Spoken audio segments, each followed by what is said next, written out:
Hi, everybody, and welcome to Proline, direct from Las Vegas. I'm Dave Cokin, joined by Jim Feist. We're going to break down a pair of baseball games going tonight, plus football is fast approaching. In fact, it's already underway in Canada. We've been covering all the divisions, and today it's the NFC North and South with betting odds and win totals. First, though, Jim, if people want to subscribe to the channel, it's free, and we also throw in a lot of other good stuff for free. Absolutely do, Dave. And the Canadian football is pretty interesting to watch, actually. Go to ProlineTV.com. Click on the subscribe button. You're going to get notifications on new videos, plus you'll receive a code how to get 7 days of my service absolutely free. That's ProlineTV.com. Now, we're going to throw in a couple of promotional items here. One's for me. This is a good deal. If you can afford $1 a day, and I think that's reasonable, 30 days for $30. You're going to go right through the All-Star break and beyond, and you're going to get all my value plays each and every day. 1-855-472-2577. That's 855-472-2577. Things going pretty well right now, and I expect that to continue. Jim, to say things are going pretty well would be a massive understatement for you. 4-0 last night. 98-61 is the current baseball run. 12-4 with baseball games of the month. 31-8 with baseball high rollers. High roller last night was my Red Sox, who actually did well and got themselves an 8-2 victory. I think they're going to give that back today, but it was still a nice win. That's because maybe that pitcher is overpaid. Yeah, it's a little bit. David Price, yeah. Those high rollers, Dave, that you're talking about, they're $500 a piece. $2,500 per week. Why are they so expensive? Because they win. Here's a monster special for you. 7 days of my high rollers in baseball for just $250. That's 90% off. A 90% savings. Get on board with me right now. Top plays. Sizzling. 31-8. No one's doing better than that. Actually, you can't even believe it's that good, but it is. Absolutely true. 31-8. Just call 866-546-9467. All right, so let's look at a game, and we'll start with the Mets and Cardinals. And I want to talk, there's some things I want to talk about with this game. Not specifically the game, but the Mets. You mean the Mets and Nationals? The Mets and Nationals. What did I say? Cardinals. No, we're going to talk about the Cardinals game later. Okay. But, so that was a Freudian slip. The Mets have got to shut Noah Syndergaard down. Now, he's not pitching tonight. We're going to talk about the Verrett matchup against Scherzer in a moment. But he had a little elbow issue. They said, okay, he's all right to go. There's no structural damage. And he goes out, and if you watch him on Monday, his command isn't there. And then he leaves the game after 3 innings, his worst outing of the year, and he's got a back issue. Well, this is absolutely connected to the elbow. And here's where it gets really scary. And I think if the Mets don't shut him down, they're asking for trouble. This guy's a great young talent. The fact that the back is bothering him means he's compensating for the elbow, and that can lead to shoulder problems. Now, I'm not a doctor. I'm talking to people who know their stuff as far as that goes. It's a very dangerous path if the Mets let him continue to pitch. They need to just shut him down, because this is a guy for the next 5 or 6 years who's going to be one of the most dominant pitchers in baseball. Get a chance to be an all-star every year, win 20 games, put up spectacular numbers. Could be the right-handed Kershaw. You can't take a gamble with that. I totally agree. I mean, you would think that the Mets, their front office, their medical team, they would know how to handle this situation. And maybe they do. I mean, we have to give them, hopefully they do. We've seen pitchers get ruined. I mean, the arm is very fragile. The elbow, a lot of guys with the elbow problem. Elbows will put you on the shelf for a while, but they're not career. The shoulders can be career enders. Yeah, that's right. And shoulders are a very complicated joint to repair. I know that firsthand. It's a very difficult problem. All right. Well, tonight, the other injured Met is Steven Matz, and he's not going to pitch tonight. It's going to be Logan Verrett instead, making one of his spot starts. He goes against Max Scherzer. Verrett had 2 really good spot starts early in the season, but since then, it's been all downhill for him. His last 2 spot starts, which haven't been recent, he got absolutely trashed. And he's going into a Washington lineup that's starting to hit the baseball right now. The Nationals had a bad run. They finally held on to win a game on Sunday against the Brewers on the road. Now they've come back and taken the first 2 games in this series, including rallying from the 4-0 deficit on Monday. Mets haven't scored a run since they got those 4 runs on Monday, because they got shut out the rest of that game, and they got shut out again yesterday.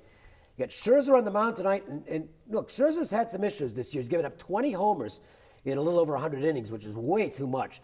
But the guy's stuff is still dynamic, and I think Washington's the side here. Now, the problem, of course, is the price. Yes, it so is. this is one of those games where I created a -1 line. I took the Mets, I took the Nationals on the money line, which is about $2 now. It's gone up. And I took the -1.5 as well. So basically, if they lose the game, I lose both bets, obviously, but I don't lose as much as if I just made a straight play on the money line. If they win by more than 1 run, I win both bets, obviously. And if they win by 1 run, it ends up a push. It's a way of lowering the liability. It is. And if they win by 1, well, that's the way it goes. But I like my chances here with the Nationals. We talked about this. There's so many different ways to bet a baseball game, and this is one of them. And it's actually, we talked about it a couple of weeks ago. You're laying 1 run with Scherzer in Washington. So, I mean, you absolutely have the best of it because you're betting $50 on the run line, and you're betting $50 on the money line. It's a very easy way to go, and I agree with the play, as a matter of fact. Yeah, and we'll see what happens. Obviously, it's a big rivalry game. Means a lot to the Mets, but they're not playing very well right now. And neither are the Kansas City Royals, the defending world champions. The crash and burn that a lot of the metric people expected last year, the sabermetrics people, obviously didn't occur as they won the World Series. Right. It does look like it's happening this year. The bullpen hasn't been as dominant as it was. The starting pitching's been really sketchy.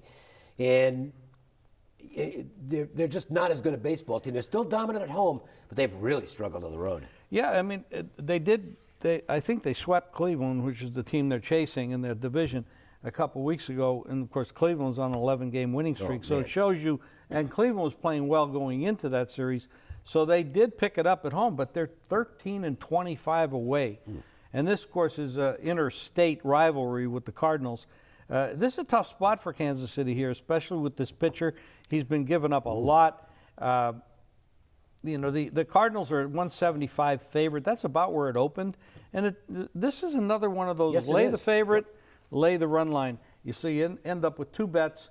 But it equalizes a little bit and takes some of your risk out of it. Yeah, I actually played this fairly early, and so I got a nice plus. I think it was plus 134. Yeah, something like that I on got the runs the same line thing, side. right. So this isn't too bad. I think there's more value here than there is in the Nationals one, where even on the runs line you're laying a price. I think it's -120 now. Carlos Martinez has gotten hot for St. Louis. He might be the hottest pitcher in baseball right now. He's Well, really tough. He's rolling. I mean, we got to take him out of the Kershaw and all that stuff. Although, by the way, Kershaw got a little hurt the other And day, he's too. seen a back specialist, Yeah, so there was something. He came out of that a little bit messed up. But Carlos Martinez, if you look at his last 5 starts, boy, he's been really, really good. And it's a different Carlos Martinez. I think that he had to take a little while to get used to this. They want him being more economical and not trying to strike out everybody.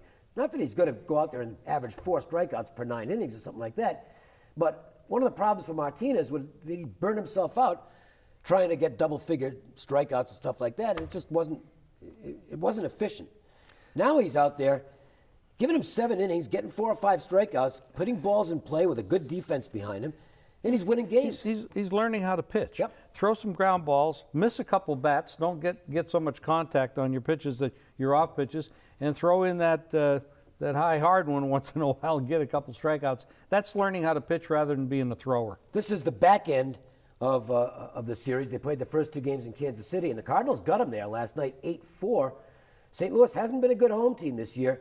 No, but they at least haven't. they're better at home than the Royals have been on the road. I think there's a big edge on the mound here because Volquez, as you mentioned, his last start was an absolute disaster. Absolutely not pitching well this year. He's definitely a go-against guy if you get the right price. But when you can modify the price by doing this, and I hope bookmakers never shut this down so he actually Well, they can can't, do this. really. They can't unless they start raising the prices to a little bit more. And listen, here's the fact that this is, I know there's people watching right now who consider themselves to be sharp players, and I would agree, and they probably are. And they're going to listen to this and say, wow, that's the squarest bet around. That square bet's been paying off all year long, okay? And the whole idea here is not to be sharp, it's to be right. And I'm as guilty as anyone of being one of those guys, well, I don't want to play what the public's playing. heaven forbid I'm on the public side. This is not an ego trip. It's a money trip. You That's want to all- end up yeah. with more money at the Yeah, end of the day. That's exactly right. And that stuff's been working this year, and I think it's going to work in these 2 games tonight. All right. If you want to ask us any Vegas sports wagering questions, here's what to do. Go to ProlineTV.com and be sure to hit the subscribe button because you're going to get 7 days of action free. Absolutely. Just go to JimFeist.com for free stats, articles, videos, podcasts, and get fast facts on there too, especially in football. You'll love those. And plays from the nation's top handicappers. All right, coming up next, it is going to be the NFC North Preview.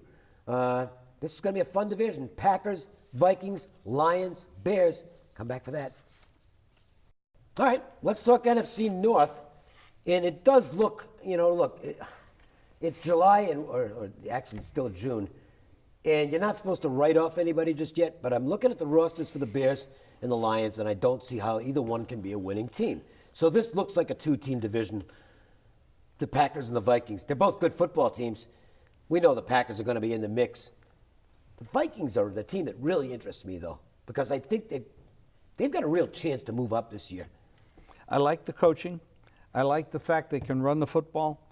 The offensive line is pretty damn good. Their defense is excellent. The biggest question I have about this team, and I do like them to win this division, is Teddy. Yeah. Teddy just doesn't look like a champion quarterback out there, but he's young. He's only played 2 years. That's right. He's young. He could develop, and he has the skills. He needs more confidence.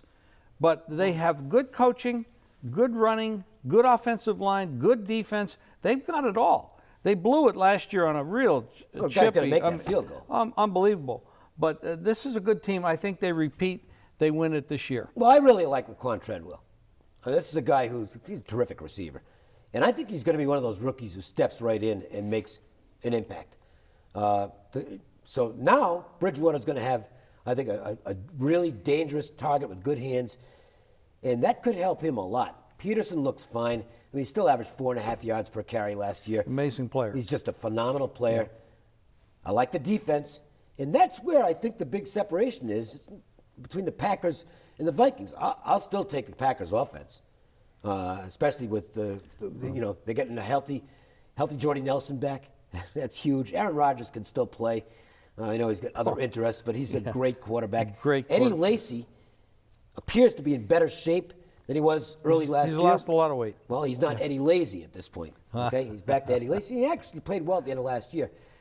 The question on the Packers, though, is are they going to be able to get their offense on the field, because the defense against the run was bad last year. And that's got to improve. You just can't be giving up chunks of yardage like they did on a regular basis last season. And, they were fairly easy to move the ball against. So I'm looking at their roster, and I'm just not seeing where the defense is markedly better. They did pick up Kenny Clark, the nose tackle out of UCLA, but rookies on the defensive front, just talked about a rookie wide receiver. Wide receivers, to me, can make an impact right away. Not sure that rookie defensive linemen quite the same thing. So there could be a learning curve there. The one thing they do have is an easy schedule. If you look at what Green Bay's playing outside the division, they get the Jaguars, the Giants, the Colts, Redskins, Tennessee. That's not too bad. That's 5 relatively. I mean, any one of these teams could step up. They ought to at least win 3 or 4 of those games. Exactly. Now, we haven't talked at all about the Bears and the Lions. We can write them off. They were 6-10 last year. I like the Bears coaching staff to possibly turn things around, but they were so bad. At home? 1-7. I mean, horrible. How do you do that? I don't know. I mean, it's horrible. So I agree with you, Dave. It is a 2-team race, unless there's injuries that pop up during the year, and of course we always have injuries. But the over and under line on the Packers is 11, and it's 9.5 on the Vikings. One of those is wrong. I think the Vikings are actually right now a little bit more solid. On the other 2 teams, because we don't want to dismiss them without reasons, but there are reasons. First of all, Forte is gone from the Bears. Granted, he wasn't quite the player he was in his prime, but he was still pretty good, and they really don't have a lot to replace him. Jeremy Langford looks like the prime running back right now. He averaged 3.5 yards per carry last year. That's not real good. And Cutler isn't the type of guy who wins games. It's worse for Detroit. I think Detroit's going to be the last place team in this division. Calvin Johnson retiring is huge. Okay, he may again. The numbers who came weren't out as and good. said they're not going to miss him? Oh, who that's said ridiculous. Who said that? Did somebody say that? Yes, That's absurd. a football mind said that. It crazy. reduces the effectiveness of everybody else in the team. Of course it because does. he was still a tremendous threat. And by the way, he had 1,214 yards last year. That's still pretty good. Even in an off year. I mean, yeah, boy, that ancient Calvin Johnson, only 1,200 yards receiving last year. Stafford has never, at this point, I think Stafford he's just a guy. That's all he is. He's not the worst guy out there. He never lived up to the expectations, but it's a lot of times these guys come into the league and you just don't know how well they're going to do, and it comes down to coaching. What kind of team do they put up there? What kind of game plan? They have had enough turnover with this squad here, the Lions, that a lot of the blame could go to the former coaching staff. I think that's true. Yeah, but here's the thing. One of the rules that I have in doing over and unders prior to the season is if I can find a team that has a really good chance to be the worst rushing team in the league, that team will probably be an under team. The total on the Lions is 7. Last year they were dead last in the NFL running the football, 83 yards a game. That stinks. I don't see where it's any better. So they're going to be among the worst running teams again this year. And I'm going to play them under the 7. That's the only play I'm making in this division because I think the Vikings-Packers is tough, and I'm not sure which. It's a toss-up. Maybe you can go for the value there in terms of the number being lower on the Vikings. I would agree with that. And I think there's a good chance they get to 10. But the play I actually like the most is under 7 on the Lions. I think they're a 4 or 5 win team. that makes sense. It makes a lot of sense. I don't know what to do with the Bears, but I think they come in third. Yeah, I think the Bears could be a 6 or 7 win team. Yeah. Not good. I don't think but there's not value. horrible. I don't think there's any value in that win total, but I do agree with you with the Lions under. Right. Yeah. Okay. We've got free plays every day. Did you know that? You go right to yourself. They get right to your cell phone. It's so easy. Anybody can. It takes 10 seconds, and you're going to get the plays every day. Absolutely. Just text GAME, GAME, to 25827. You'll get free plays each and every day right to your cell phone. That's GAME to 25827. All right. Stay tuned. Our look at the 2016 NFC South is coming up. Can anybody top the defending NFC champion Panthers? Well, we'll talk about that next on ProLineTV.com. All right, so on paper, there are a lot of good divisional battles this year in the NFL. This is not one of them. No. To me, it would be a shocking upset if Carolina isn't back in the playoffs as the winners of the NFC South. You got to figure they're going to be hungry because they should have won the Super Bowl. I'm glad they didn't. I had the Broncos plus the points in that game in money line, but they really were the better football team, and they should have won, and they let it get away.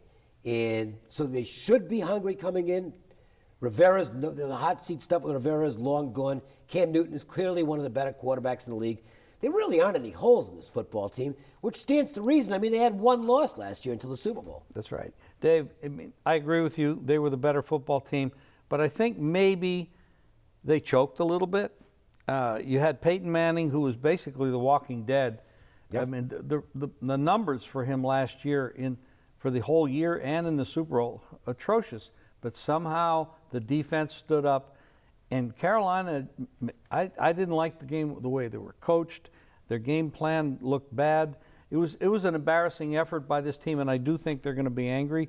But let's look at how do they get into the playoffs this year. Well, the first thing you have to do, 16 games. You just got to show up. You got your division. You're going to win. Who's going to beat them? The Saints? The Saints are 60-1 to get the Super Bowl. Panthers are 13-1. Now that doesn't always tell the tale. The Falcons, 60-1 also, and the Bucks are 60-1. All of these teams have holes, a lot of holes, and you have an aging quarterback there in the Saints. Well, and the defense in New Orleans. Oh, they're atrocious. So each of these teams have real problems. Maybe they're up and coming 2 years down the road, but this Panther team is kind of like the AFC East, or the Patriots and the others. Well, it's the Panthers and the I others. think in the AFC East, you can make a better case for the others being improving to some extent. I don't know if that's the case here. So let's look at these three teams. New Orleans, unless they're allowed to play with an extra guy on defense, I don't know how they're going to stop anybody. They gave up almost 30 points a game last year. Yeah, it's pretty bad. And the quarterback isn't getting any younger. Atlanta, remember when they started off 4-0 last year, and it was a complete fraud? I mean, they were getting unbelievably lucky in games. Well, they ended up 8-8, and they weren't good. They've just got a lot of holes in the roster. The team that interests me the most among the also-rans, if you will, the team that I think maybe could get to 500 this year is Tampa. Look, I know Jameis Winston had he made his share of mistakes. But the mistakes lessened as the season went along. And this guy's got all the tools to be a really good NFL quarterback. His ratio last year was 22 touchdowns, 15 interceptions. For a veteran, that would be bad. For a rookie, not so terrible. And now he's got Dirk Cutter as the head coach, who is very quarterback-centric, if you will. They're going to get to throw the ball a lot. They're going to gear the offense around Winston. Lovie Smith was not a good head coach. And so I think there's a potential upgrade there. And the fact is that there's not a lot for them to jump over here. So you're looking at a 6.5 win total. I haven't bet this yet, but I'm leaning toward the over. I think they can get to 7 anyway. Well, if the Saints and the Falcons are as bad as we think, I'm not going to say bad, but just so really mediocre. Yeah, I think they kind of They are. could actually pick up a couple wins there. That's 4, and you're looking at 6.5. You have to look at the rest of their schedule, but I think over 6.5 is the right play there. The thing that bothers me about Jameis Winston, in college, he had a propensity for making a lot of mistakes. He's very talented. Nobody's questioning that. But the ratio of touchdowns to interceptions last year bothered me. 22-15 is not that good.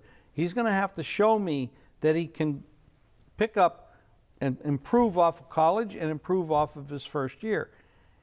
They have a backup quarterback there when you're talking up, that I think is a starter in the league, but for some reason nobody's given him a shot, Glennon. Yeah. And I'm not a big Glennon guy myself. I happen to like the guy. I watched him play a couple years ago when they gave him a shot. I thought he did pretty well. So that's a good thing to have if Jameis happens to get cold or gets hurt. Oh, yeah. So you got to have a backup. When you're betting over 6.5, I don't care who goes out there quarterback as long as they can win. Now, we haven't talked about the Falcons to any great extent. And again, they started off 4-0 last year, and then things went badly, and they ended up 8-8. Respectable finish in terms of the overall record, but they were a bad 8-8 football team. I just talked about the upside of Jameis Winston. Are we talking about downside of Matt Ryan, who, Matty Ice, he has not exactly been a dynamic quarterback in big spots. I think he's gone backwards. I mean, he definitely has gone backwards. He's kind of in that.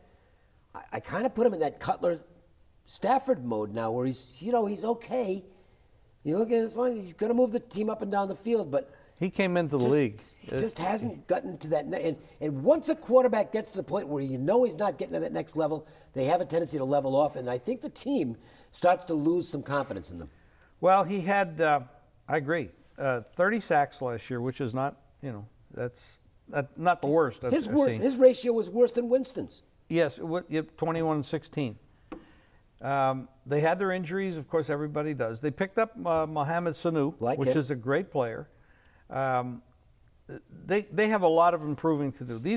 These teams in here in this league, other than the Panthers, are really just playing out the string. I mean, they're not going anywhere. The one thing I'll say in Atlanta is that Dan Quinn came from Seattle, very highly regarded, and they did get off to a good start last year, and then it went bad. And Quinn, in his second year, might have more of his defense put in place, and he is an excellent defensive coach. So maybe that's where the Falcons can improve, but I just don't have a lot of faith in them right now. I think Tampa's going to finish second in this division. I'm not going to argue with that. I mean, I think it's a toss-up between these three, who gets second. I don't know if they're going to be good enough to get a wild card. Oh no, I don't. I think this is a one bid division. Right, one bid division. If you want to call it that. Panthers, yes, all the way. Talk. All right, hey, listen. If you want to get free plays each day and a recorded message from one of our Vegas experts, there is a toll-free number to call. And again, it's a recorded message, so it's as easy as that. 888-478-9222. That's 888-478-9222. Also, at ProlineTV.com, click on the subscribe button and get notifications on new videos. Plus, you'll be sent a code to get 7 days of my service absolutely free. That's ProlineTV.com. And that is going to wind things up for this edition of Proline TV. We will do it again next week. Hope you'll be there.